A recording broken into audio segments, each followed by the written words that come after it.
things my family did. I am not the voices in my head. I am not the pieces of the brokenness inside. I am light.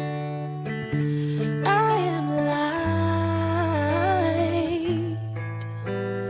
I am light. I am light. I am light. I am light. I am light. I am light.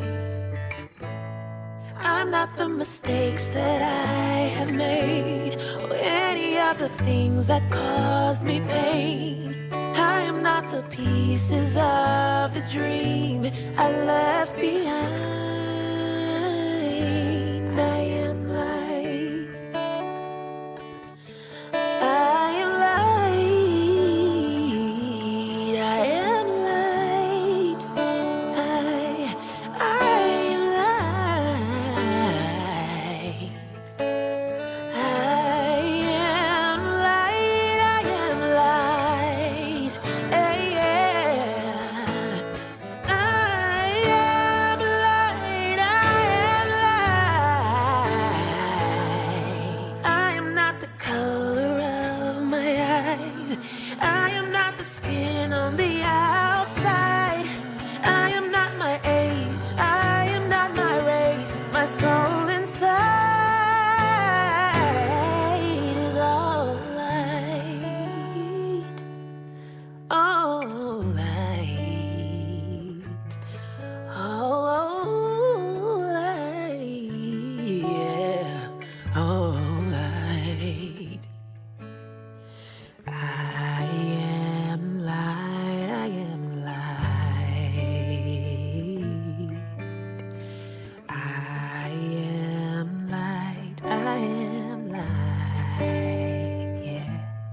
I am divinity defined. I am the God on the inside. I am a star, a piece of it all. I am light.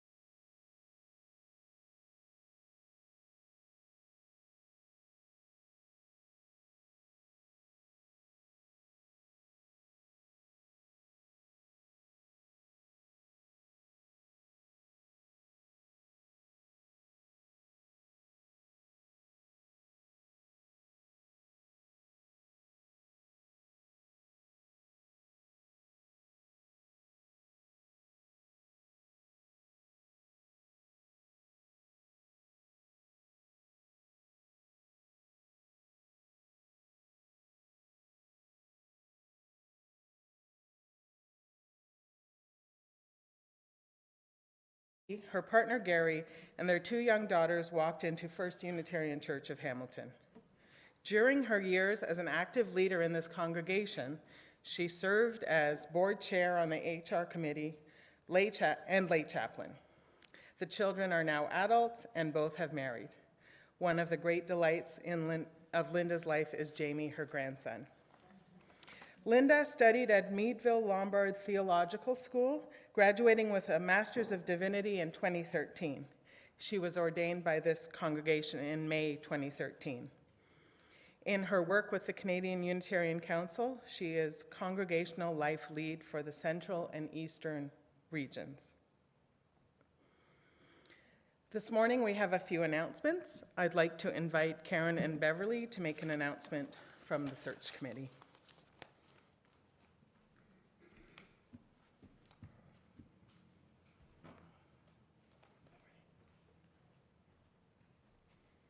Good morning. Good morning.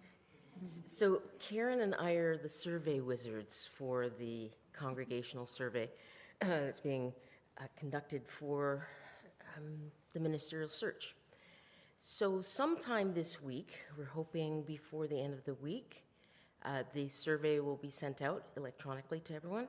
We'll also have copies, printed copies, available for those who would like to do things with a writing utensil and a writing surface.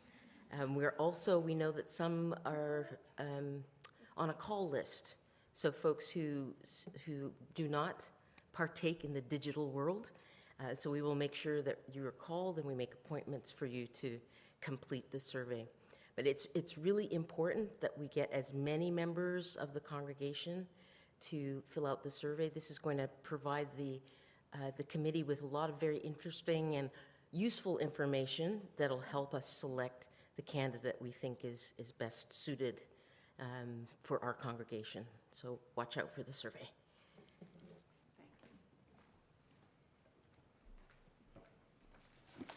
Thank you. I have two other announcements. The first one is from the Food for Thought Book Club. The Food for Thought Book Club shares their 2023-2024 reading list, which you can find in the weekly all-church email.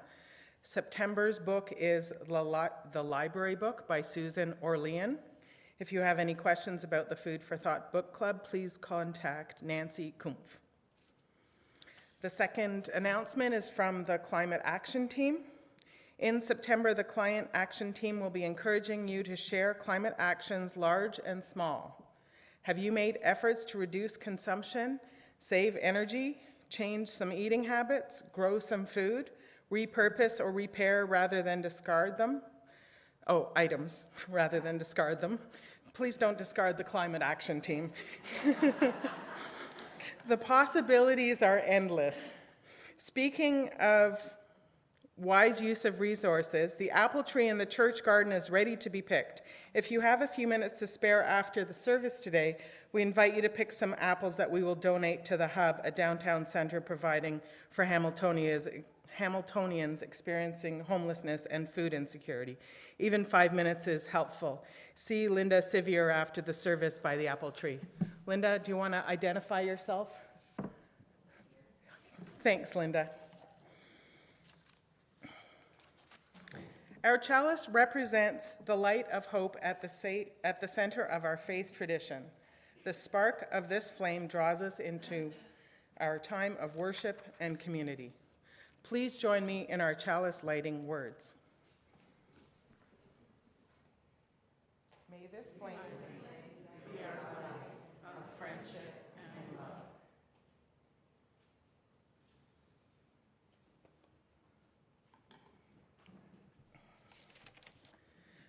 The following acknowledgement was written by Dr. Wilburn Hayden of the Unitarian Fellowship of Northwest Toronto, Professor Emeritus and Senior Scholar, School of Social Work, York University. We acknowledge our Unitarian principles that seek to address racism that led and leads to violent deaths of Blacks and Indigenous peoples. We seek to counter the strong connection between rampant anti-Black racism and settler colonialism that permits inequalities, injustices, poverty, and exclusion in Canadian society. We acknowledge the historical presence and past owners of the land in which we are holding this morning's service. We are indebted to the Indigenous peoples from whom we took this land. Our hope is that someday our Indigenous peoples in our nation will be true partners in what we call Canada and be able to truly benefit from the lands they once held in full ownership.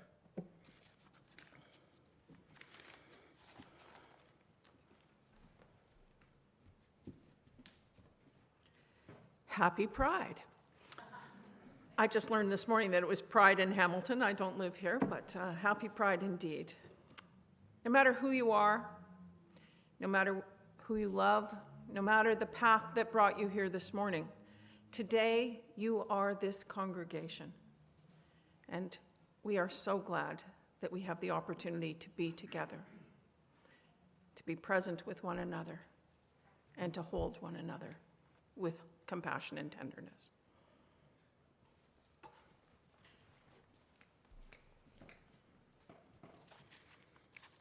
We will now be singing hymn number 346, Come Sing a Song With Me.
Yep. Of course, the back came off of the clicker while it was in my pocket, so now I got to find the battery. Just give me a second. And the back, for that matter. Good morning. My name is Tim Versteeg. It is my great pleasure to find a battery, hopefully. No. Is there only one? Oh, there's only one. Okay, that's why I can't find the second battery. That explains it. It is my great pleasure to be the religious the religious educator. It's going to be one of those mornings. Happy Pride. It's my great pleasure to be the religious educator of this church. My pronouns are he, him. Yesterday we had an excellent retreat for our CYRE team to plan and to consider and to dream about what our year is going to look like with the children and youth and the families of this church. And I want to thank all the folks who came to that and to invite you all at the end of September to consider being a part of our team this year as a volunteer back in the CYRE program, and we will be having a training in the last Sunday of September, and you are all invited to be a part of that training, and there'll be more details shortly. As well, today is a multi-generational service. Most of the kids are still on vacation. It is the waning of summer. However, if you are feeling antsy and you want to do something different than sit in your seat, it is an invitation to play today. That's what Linda is Reverend Linda, when she's back there, is talking about. And over to our left by the door, there is a sheet of paper with 1 million markers, maybe not 1 million, a few, that we are inviting you to go and decorate and express yourself and draw with. I'm heading back there once I'm done this. And just think about how you bring play into your life.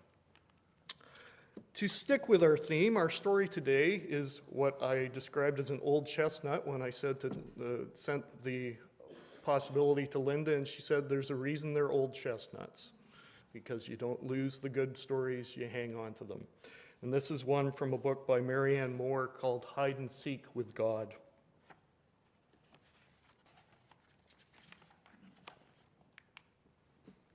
Once upon a time, God said, I'm bored because I don't have anything to do. I want to play with my friends. And because God is God, as soon as the words were spoken, God's friends were there. When God saw them all gathered, God said, I've been bored because I haven't had anything to do. Let's play something. Good idea, said God's friends. What shall we play? God thought for a moment, and then he said, I know, let's play hide and seek. The friends all said, yay! They knew that hide and seek with God was always exciting and different because God was the one who hid, and God always thought of wonderful places to hide. God's friends closed their eyes tight and counted to 10, and when they opened their eyes, God wasn't there anymore. So they all went off and looked for God. And one friend decided to look close on the earth into a meadow. As she was searching, she stopped to admire the tender new sprouts of green grass pushing their way up towards the sun. And as she bent over to look more closely at the tender green, she realized there was something special and amazing and wonderful about it. So she jumped up and ran back to home base, calling out, I found God! God is green and growing! I found God in the grass! Another one of God's friends decided to look for God in the night. She watched the sun go down and heard the workaday noises stop and saw the lights in the houses go out. As it got darker and the peaceful night wrapped around her, she listened very hard. And then she realized there was something special and amazing and wonderful about it. And when it was so still that she could see and hear nothing at all, she suddenly jumped up and ran to home base, calling out, I found God. God is dark and peaceful. I found God in the night. A third friend looked on the earth and felt the mystery of the grass growing towards the sun.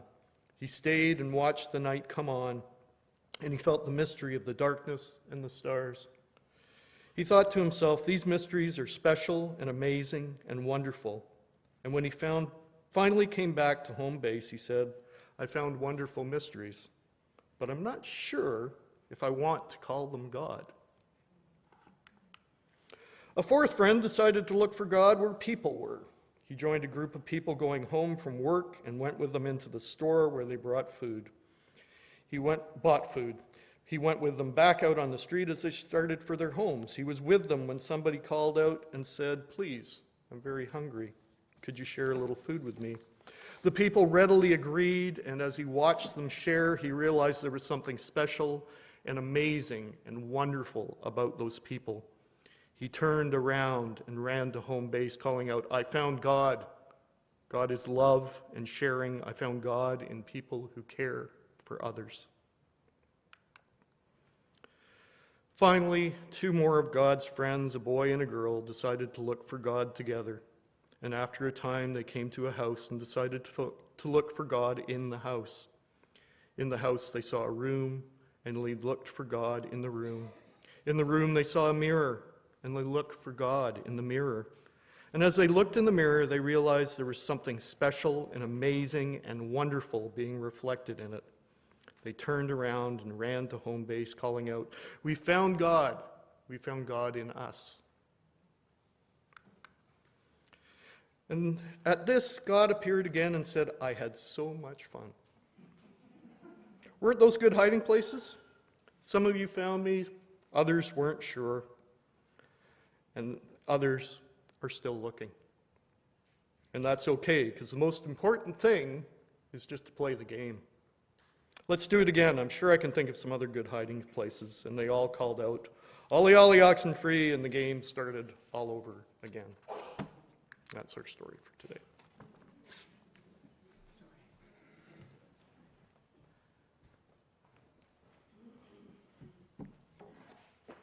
My reading today is a poem by Mary Oliver. "Green, green is my sister's house." "Don't you dare climb that tree or even try," they said, "or you will be sent to the hospital of the very foolish, if not the other one." And I suppose, considering my age, it was fair advice. But the tree is a sister to me. She lives alone in a green cottage, high in the air, and I know what would happen. She'd clap her green hands, she'd shake her green hair, she'd welcome me, truly. I try to be good, but sometimes a person just has to break out and act like the wild and springy thing one used to be. It's impossible not to remember wild and not want to go back. So if someday you can't find me, you might look in the tree. Of course, it's possible under it.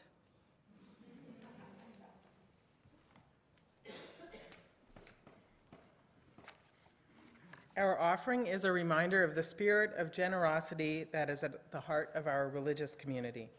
This morning, in addition to our congregational offering in which we share our financial resources to ensure the continued existence of our church, we also have a monthly offering of food and necessities for the emergency food pantry at Eva Rothwell. If you need help to bring your items forward to the table, please raise your hand and someone will come to make sure that happens. Also, if you would like to donate cash for Eva Rothwell, please let one of our ushers know. All your contributions are appreciated and make a difference in the world as we live our mission.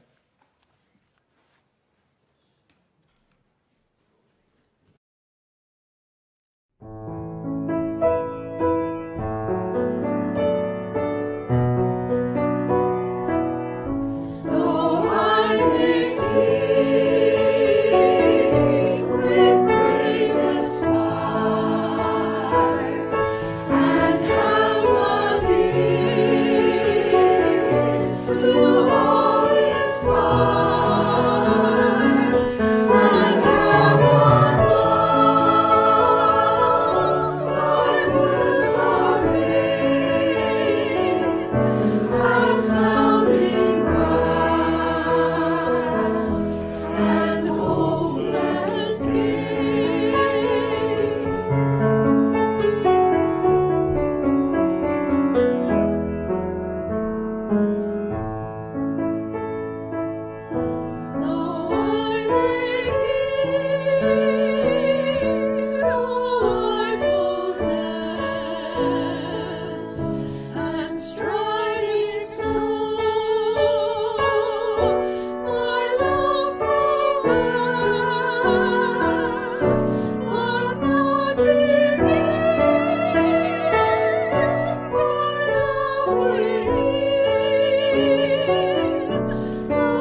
Your gifts in support of our ministries to one another and to our community are appreciated.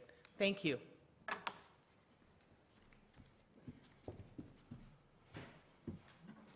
It's really good to be here, everyone. There is something that people, birds, elephants, octopuses, rats, and even insects do. I'm sure there's some theories out there, but they play. We play. Whatever the differences are between us, we people, or those other creatures, I can say with some confidence that we've all played. I'm going to ask us all to pause for a moment right now, to take a breath, maybe close your eyes if you're comfortable, and then I'm going to ask you a few questions. What are your favorite memories of play? Were you alone or with someone else? Were you moving your body? Or were you quite still? Have you got a memory yet? What were you playing?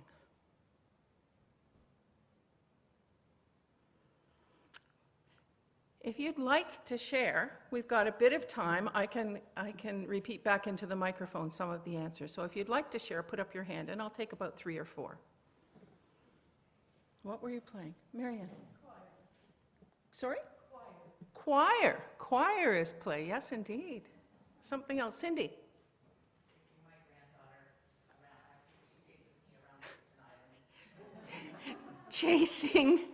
Being chased by a granddaughter, indeed. Yes? Oh, I love to play hopscotch. Hopscotch. I'd forgotten about hopscotch. One more, maybe. Is there another one? Yes? Snowballs with the dog.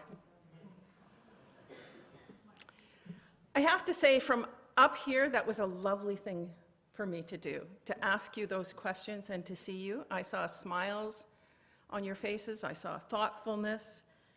It was really delightful. What I learned from watching your faces as I asked those questions is that play is important to you, and I know it's really important to me too. What is play anyways? We all have some idea of what we like to play, and we like to do different things, as witnessed by those few responses. Play is something we do because we want to do it, because we like it. We don't play to achieve something or to learn something, though we may achieve something and we may learn something in the process.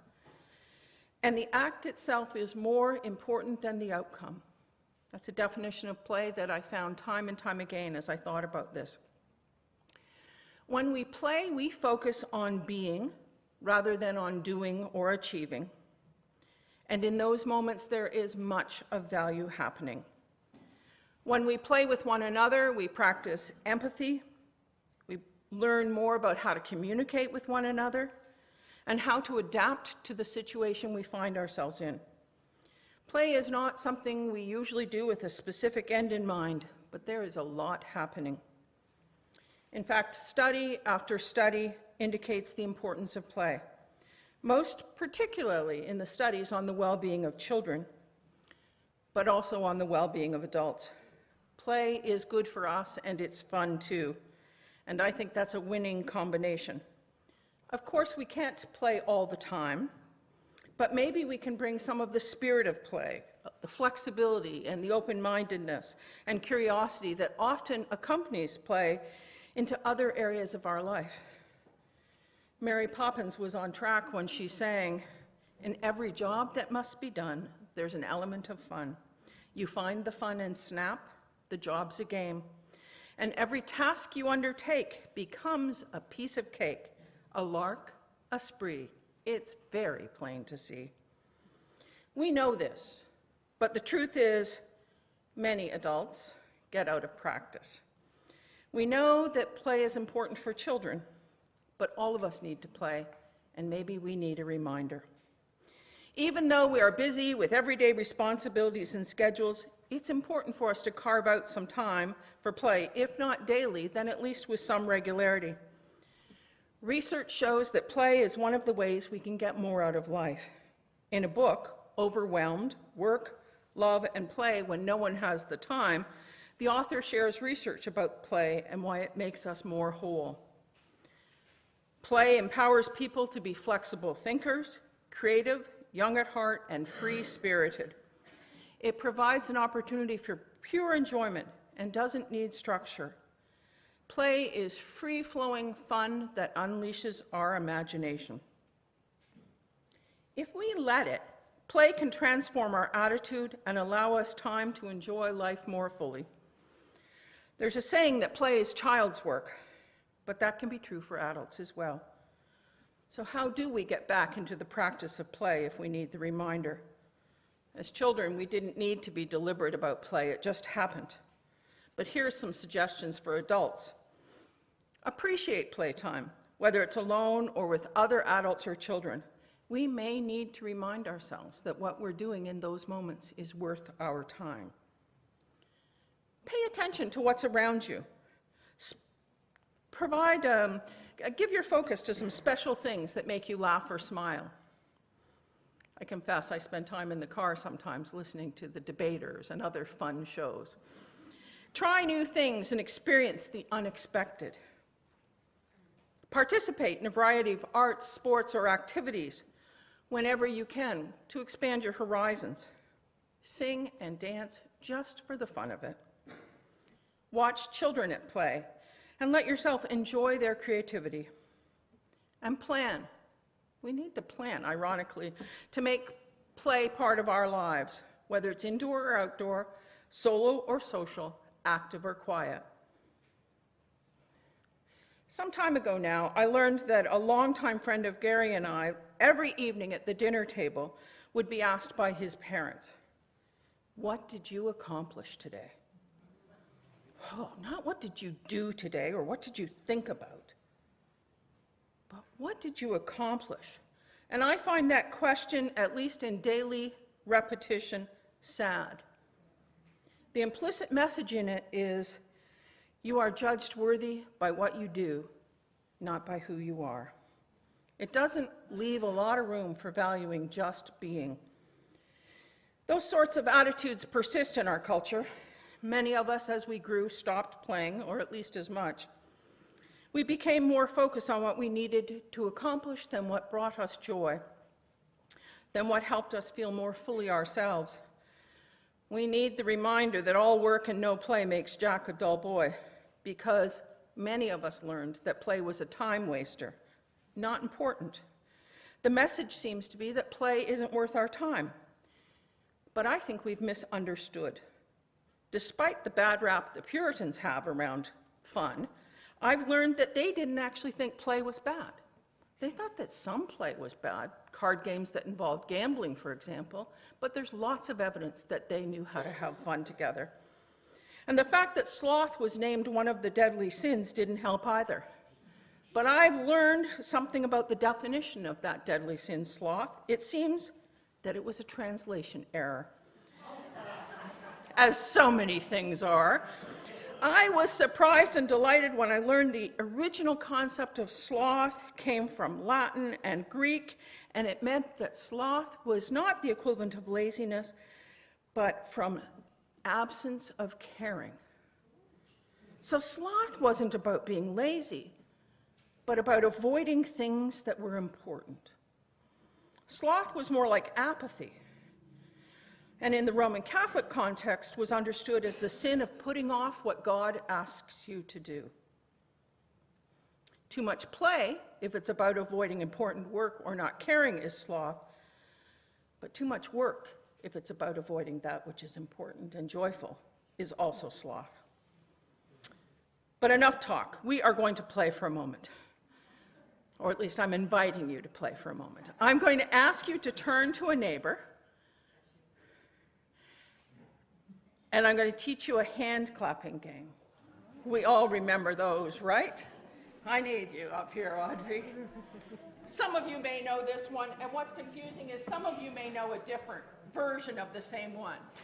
So, sailor went to sea, to see what he could see, but all that he could see. See was the bottom of the deep blue sea. Okay, that's all well and fine. Now if we go faster, a sailor went to sea, to see what he could see, but all that he could see was the bottom of the deep blue sea. And we could go on, and we won't. Faster one more time. Audrey wants to go faster one more time. You can practice later. So what just happened in this room? If you were a fly on the wall, what would you have seen? What would you have heard? And how are you in this moment? Do you feel differently about yourself, about the people around you, about your partner? Did you laugh and did you feel silly? Wasn't that fun?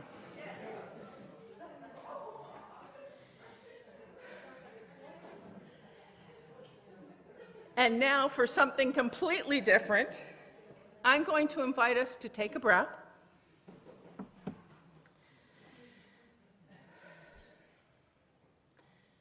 As we enter into a spirit of prayer and meditation. Spirit of life and love, the mystery that we call many names. Help us to remember that there is joy in the world, there is laughter in the world, and there is silliness in the world. Help us to remember to laugh and to sing and to play so that we may strengthen our resolve and to hold on to hope. Help us to appreciate the beauty of the companions in our life so that we may hold them with affection and compassion. Help us, too, to appreciate the wonder of our own selves, quirky and imperfect, but beautifully so that we may hold ourselves with affection and compassion. Let us celebrate today the wonder of being alive in this world, and in so doing, may we appreciate the sun, the rain, the wind in the trees, so that we are mindful of the great beauty of this world, and so that we may commit ourselves to caring for it. Today, may we commit ourselves to finding ways to live even when living is hard, and sometimes we feel it's too hard. May we find ways to live with deep gratitude, with a sense of wonder and an appreciation. Let us play today, even if playing seems unlikely. Let us enjoy the gift of life and those that travel along with us. For this day, for companions, for the gift of life and love, let us be thankful.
Part of building a nurturing community includes sharing our joys and sorrows. Today, we include these joys and sorrows. This is a sorrow from John Elliott. On September 3rd, I will be in Jamaica to attend the celebration of life for my Aunt Joyce Patterson née Elliott. She passed away at age 95, a mother of 6 children, married happily for 69 years. Aunt Joyce is my father's cousin who was adopted by his family as his sister when she was a few months old. Sorry, John. We also have this joy from Sue and Ian Johnstone, a joy to celebrate today as we share that Ian Johnstone is recovering well in hospital after his surgery last week. Ian and Sue are appreciative of all the good wishes and assure us that they are doing well. And there are joys among us too. We celebrate the joys among us and rejoice in the happiness that flows through our community.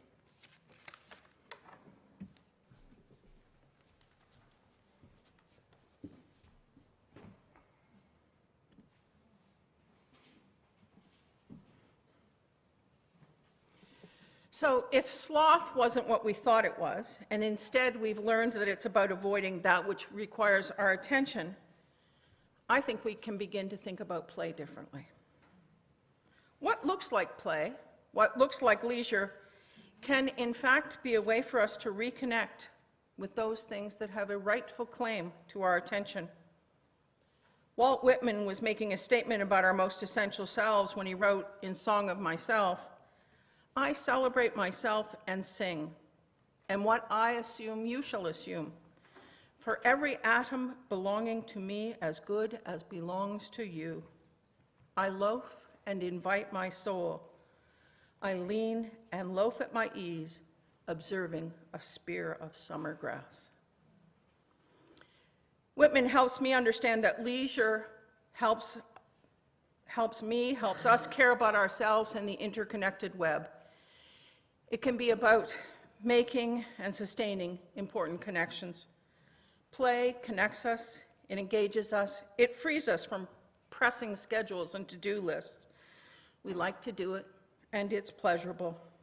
Ironically, play sounds like something we need to put on our to-do list.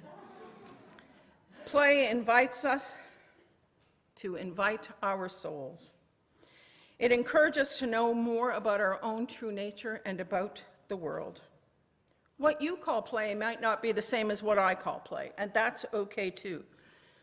Team sports for some, gardening for others, lap swimming, reading, hammock swinging, anthill observing, fort building, puddle jumping, singing, trombone lessons, judo, and backgammon can, if they are done with the right by the right person, with the right attitude, in the right time, can all be play.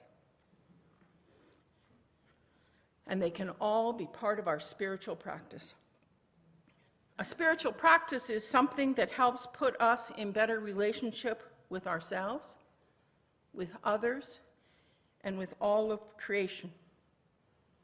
I think a lot of play completely fits that bill. Play isn't the only way, but I think it's a good way. Play invites us into a different way of being. When we play, we are in a world in a way that's not about winning or losing or taking things too seriously. Maybe sometimes someone does win in some games. Maybe we learn something. Maybe the garden looks better. Maybe the pianist has a better understanding of the piece they were working on. But when we play, we don't actually really expect to arrive, to come to any kind of completion. The winner today might lose tomorrow. The Bach piece we are working on will happily take more of our attention. The garden will grow along with the weeds. But when we play, we abandon any fixed notion of done. But play does not let us abandon our sense of connection. It doesn't allow us to opt out, to spiritually detach. Play is an encouragement to invest ourselves where we find joy, to invest our time with people and activities that make us feel better about ourselves and better about the world. When we play, we explore our own thoughts, our physical limits, we explore the nature of relationships and the nature of the world. When I was a child, I used to spend a lot of time in the ravine behind my parents' house. There was a small creek that ran through that ravine, and my friends and I would, in the very earnest way of children, work hard to dam that creek. My friends and I would spend whole afternoons collecting stones and twigs and bits of mud and apply them to the spot that seemed most suitable. Our play would eventually be interrupted by the sound of our names as we were called to dinner, and we would congratulate ourselves, confident that we had achieved something. I have no idea why we thought damming the stream was so important, but we thought it was important. The next morning, after our parents released us for the day, we would rush down to the creek, excited to see our engineering efforts, and we would arrive to find a soggy pile of twigs and water burbling cheerfully over the rocks and stones we'd placed earlier. We were learning that time and streams flow on, that water was a surprising force, that the world worked in certain ways, and that we were not in control. What would a world be without play? A community without play? A relationship without play? And a person without play? I was both relieved and horrified when I learned that children, even in the worst of places, still play. Because play is one of the ways that children learn about the world. They will play. Research has shown that in World War II concentration camps, children still played games. Not to escape their misery, but to mirror it. Adults may stop playing, but children will, despite their circumstances, play even the most horrific games imaginable. When children play, they explore the world. Play is exploratory. When we truly play, we are working with what's around us, with the people around us, and we are learning about our world. I was exploring the force of water, and the children of 1944 were exploring the horror in which they found themselves. Either way, play is about being in relationship with our surroundings. At its best, though, play helps us to enjoy one another, to bond with one another, and to build the community that we all will at one time or another need. Without it, people would be reduced to their utility. There would be no need for fun or silliness or enjoyment. Unless we had play, play is the antidote to being useful.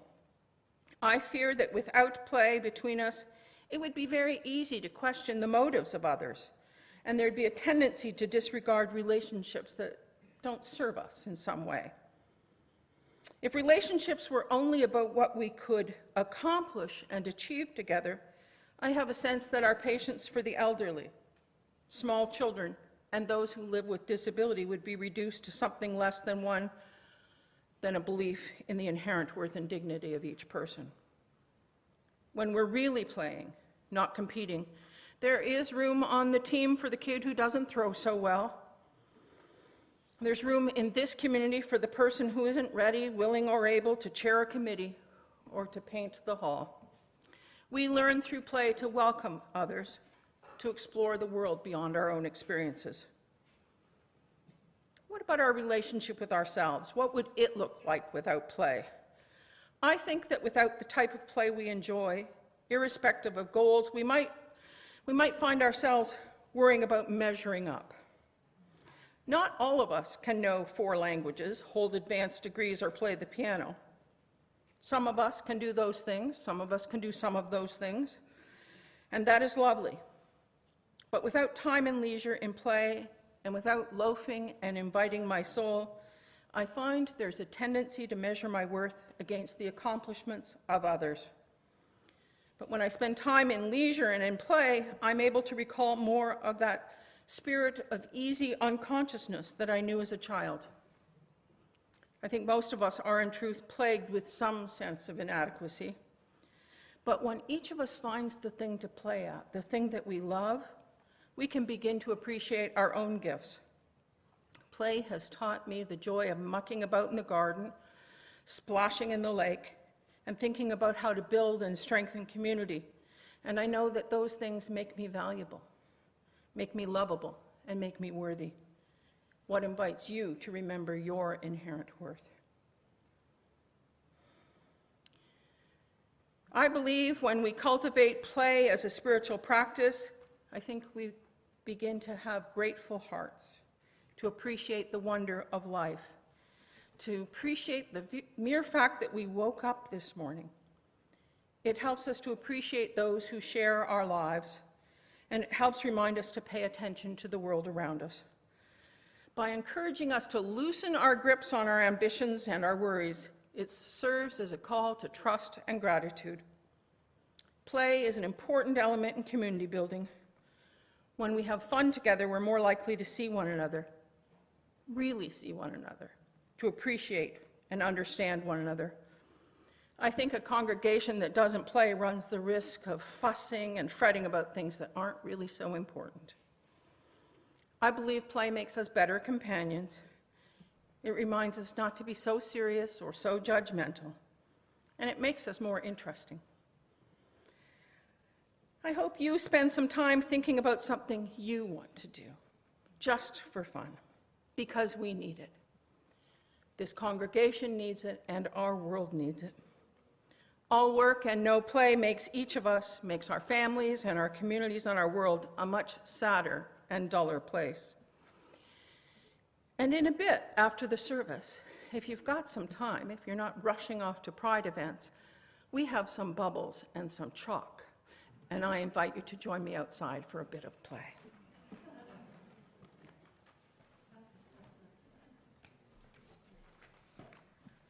Before our next hymn, I apologize, I have one more sorrow to share. This one from Marion Sneed. Marion asks that we please send prayers and thoughts for her grandson Gabriel, who turns 15 today. He has fetal alcohol syndrome. A permanent placement must be found for him. This is extremely difficult. Please pray for healing and strength for his parents and family, and that a safe and loving place will be found for him.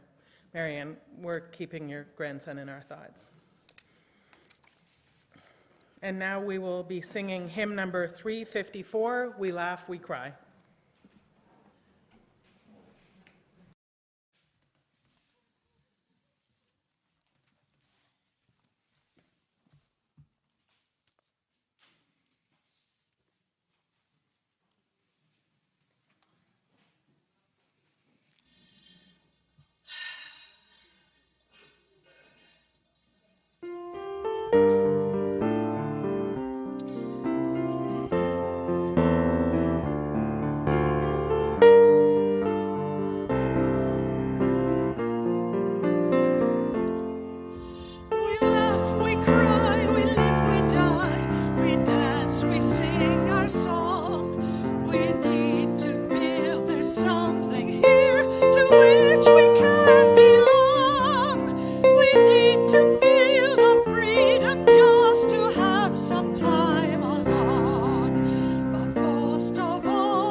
within our living is the answer.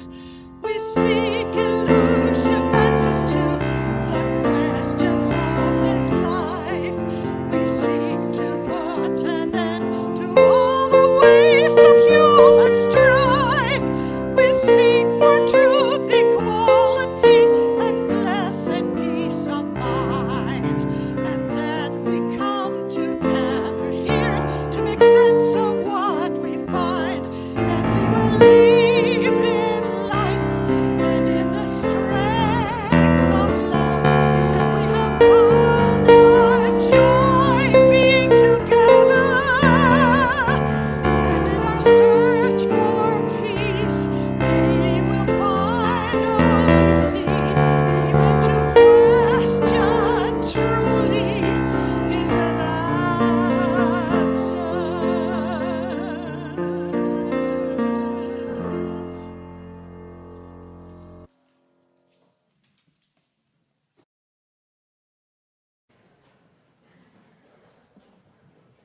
Our benediction, Hold Fast to Summer, was written by Ben Sewell, a worship associate at the First Parish in Lexington, Massachusetts.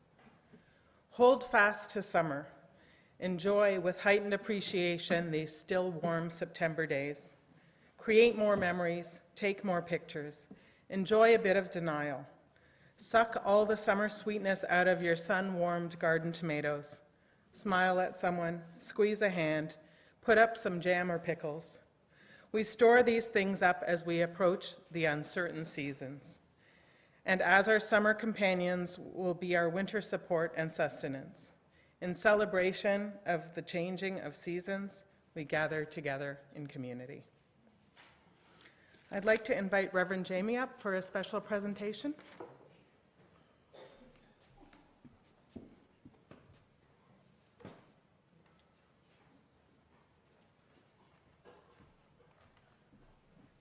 Good morning. It's good to be with you, and I am here to share a joyful moment. Yes, today is Hamilton Pride, and we have a table down at Hamilton Pride, and look at this glorious day. What a day to head down to Pier 4 and celebrate Pride, say hello to the community, and visit us at the First Unitarian Church of Hamilton table. So check it out. We look forward to seeing you.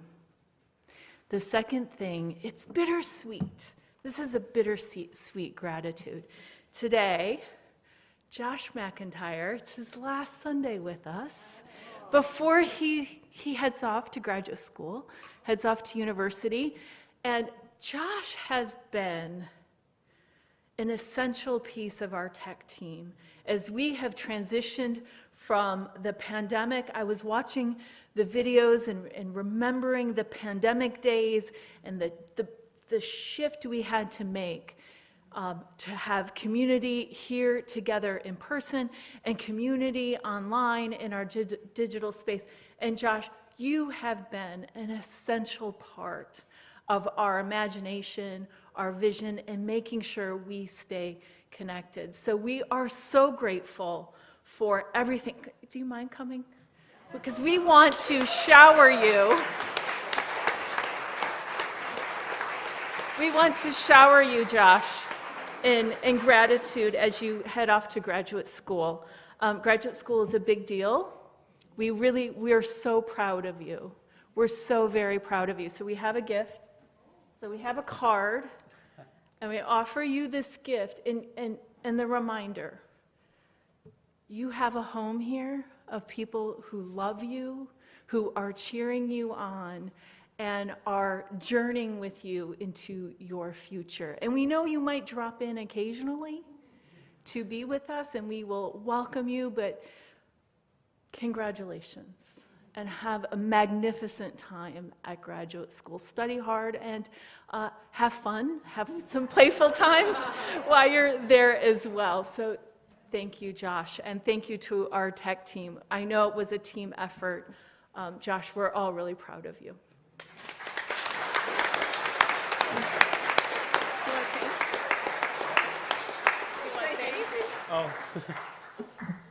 Yeah, it's been an interesting experience. It's definitely been, I would say, a little valuable for me. Like, we've been improving a lot. It's been a learning process. Like, we go, wonder if we do this, or like, this didn't work out, let's try this instead. And it's been interesting to accommodate everything that we need to do here at the church, because there's a lot that goes behind the service, like not just on the service team's part, but like it's really just like a group. It's a large group effort each service, and like we're thankful for the amount of people and the amount of hours they put in for each service. And I've really gotten a taste of it, and it's been a learning experience. And Are you going to miss us? I think so. Yeah. Thank you so much. Congratulations, John. Have a great time.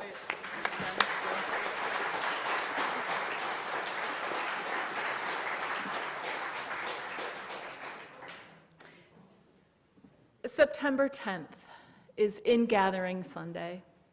I just put it on your calendar. It's going to be a glorious service. We are already planning for In-Gathering Sunday and water ceremony service here that will flow out into the garden and a celebration in our garden. So put it on your Google Calendar, your calendar book, wherever you hold important things. That will be the day we will welcome each other back into this space. So I will see you at Pride this afternoon, hopefully, and then I will see you again on September 10th.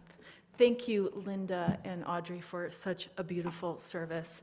I feel like the spirit of playfulness is also a revolutionary spirit, and I am holding that today, so thank you.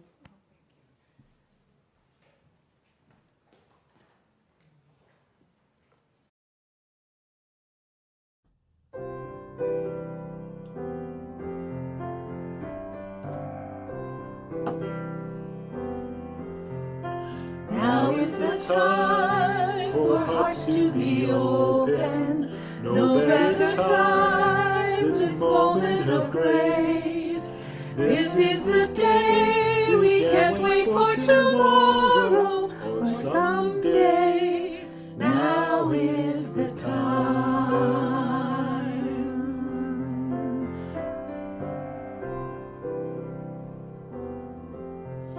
Now is the time for planting and tending seeds born of hope, commitment and faith.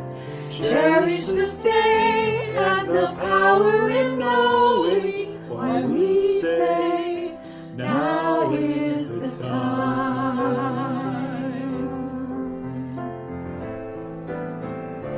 Love is the lesson and the legacy we know. Now is the season for the seeds of love to grow.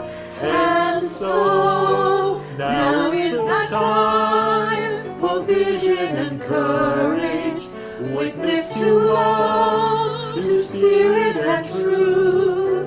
No better way than the promise of this one, so we say, now is the time. Now is the time for hearts to be open. No better time, this moment of grace. This is the day we can't wait for tomorrow or someday. Now is the time.